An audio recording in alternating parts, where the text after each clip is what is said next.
ಅಂತ ಇದೀನಿ. ಫಸ್ಟು ಇದಕ್ಕೆ ಉಪ್ಪು ಒಂದು 3/4 ಸ್ಪೂನ್ ಇಡಿಸುತ್ತೆ. ಹುಳಿ ಇರುತ್ತಲ್ಲ, ಮಾವಿನಕಾಯಿ ಯೂಸ್ ಮಾಡ್ತೀವಲ್ಲ, ಅದಕ್ಕೆ ನೋಡಿ 4 ಬೆಳ್ಳುಳ್ಳಿ, 5 ಮೆಣಸಿನ್ಕಾಯಿ ಹಾಕ್ಕೊತಾ ಇದ್ದೀನಿ. ಕೊತ್ತಂಬರಿ ಈಗಲೇ ಹಾಕ್ಕೊತಾ ಇದ್ದೀನಿ, ಟೇಸ್ಟಿ ಆಗಿರುತ್ತೆ ಇದು ಕೊತ್ತಂಬರಿ. ಜೀರಿಗೆ 1/4 ಸ್ಪೂನ್ ಅಷ್ಟೇನೆ, ಹಸಿದೇನೆ, ಬಟ್ ಏನು ಆಗಲ್ಲ, ಟೇಸ್ಟಿ ತುಂಬ ಚೆನ್ನಾಗಿರುತ್ತೆ.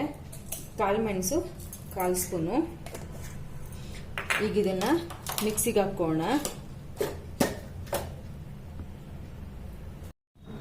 ಫ್ರೆಂಡ್ಸ್, ಈಗ ಮಿಕ್ಸಿಗೆ ನೋಡಿ ತರಿಯಾಗಿ ಇಷ್ಟು ಮಾತ್ರ ಹಾಕೊಂಡಿದ್ದೀನಿ ನಾನೀಗ. ಇದಕ್ಕೆ ಮ್ಯಾಂಗೋ ಕೂಡ ಸೇರಿಸಿ ಈಗ ಹಾಕೊತಾ ಇದ್ದೀನಿ. ನೋಡಿ, ಈಗ ಇದಕ್ಕೆ ಒಂದು ಸ್ವಲ್ಪ ನೀರು ಹಾಕೊತಾ ಇದ್ದೀನಿ. ನೀರು ಮಾವಿನಕಾಯಲ್ಲಿ ಜ್ಯೂಸ್ ಜಾಸ್ತಿ ಇದ್ರೆ ನೀರೇನು ಬೇಕಾಗಿ ಬರಲ್ಲ. ಫ್ರೆಂಡ್ಸ್, ಈಗ ನಾನು ಅದಕ್ಕೆ ಒಗ್ಗರಣೆ ಮಾಡ್ತಾ ಇದ್ದೀನಿ. ತುಂಬಾ ಬೇಗ ಆಗುತ್ತೆ ಫ್ರೆಂಡ್ಸ್, ತುಂಬಾ ಟೇಸ್ಟಿ ಆಗಿರುತ್ತೆ, ನಿಮ್ಗೆ ಇಷ್ಟ ಆಗುತ್ತೆ. ಈಗ ಇದಕ್ಕೆ ಸಾಸಿವೆ, ಒಣಮೆಣಸಿನಕಾಯಿ, ಕರಿಬೇವಿನ ಸೊಪ್ಪು.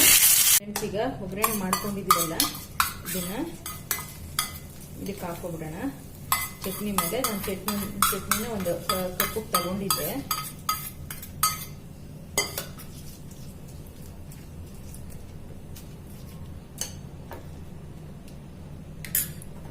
ನೋಡಿ ಫ್ರೆಂಡ್ಸ್,